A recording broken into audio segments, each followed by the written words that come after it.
দর্শক, ওপেনিংয়ে বড় পরিবর্তন সহ দেখে নেন ভারতের বিপক্ষে প্রথম টেস্ট ম্যাচের জন্য বাংলাদেশের শক্তিশালী একাদশের সুযোগ পাচ্ছে যারা। এনে থাকছে আজকের ভিডিও, বিস্তারিত জানতে ভিডিওটি সম্পূর্ণ দেখার অনুরোধ রইল। দর্শক, ভীষণ আগ্রহ নিয়ে বাংলাদেশ ও ভারতের ভক্তরা চেন্নাই টেস্টের অপেক্ষায়। একটি সিরিজ ঘিরে দর্শকদের আগ্রহ তুঙ্গে থাকবে, তা স্বাভাবিক। তবে বাংলাদেশ ও ভারত সিরিজটা নিয়ে কেবল বাংলাদেশি দর্শকদের মধ্যে নয়, তুমুল আগ্রহ জাগ্রত হয়েছে ভারতীয় সমর্থকদের মধ্যেও। দর্শক, এর আগেও ভারতের বিপক্ষে খেলেছিল টিম টাইগার্স।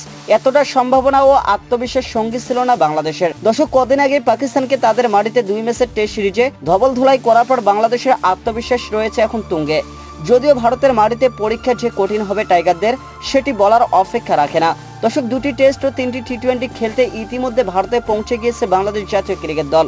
এদিকে ভারতে পৌঁছানোর পর প্রথম দিনের অনুশীলনও সেরে ফেলেছে টাইগার বাহিনী। দর্শক, আগামী 19 সেপ্টেম্বর থেকে শুরু হবে প্রথম টেস্ট। হাতে খুব বেশি সময় নেই শান্ত বাহিনীদের, বসে নেই বাংলাদেশ দলও। দর্শক, দ্বিতীয় দিনের মতো আজও সকাল থেকে অনুশীলন করেছে শান্ত মুশফিকরা।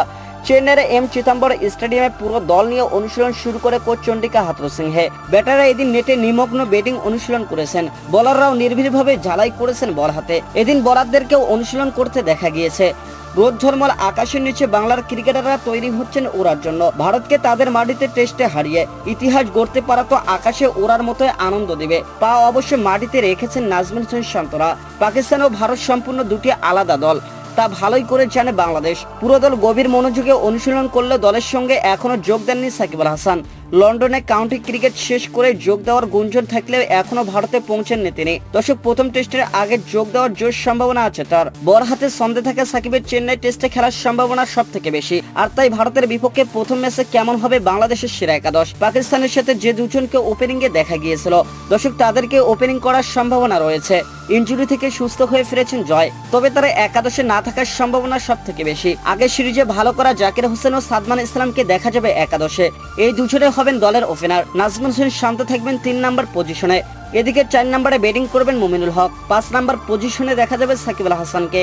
6 নম্বর পজিশনে দেখা যাবে অভিজ্ঞ ক্রিকেটার মুশফিকুর রহিমকে। দর্শক, 7 নম্বর পজিশনে থাকবেন wicket keeper batter Liton Kumar Das. 8 নম্বর পজিশনে খেলবেন মেহেদী হাসান মিরাজ। এখন প্রশ্ন হচ্ছে টাইগাররা কয়জন ফাস্ট বোলার নিয়ে খেলবে।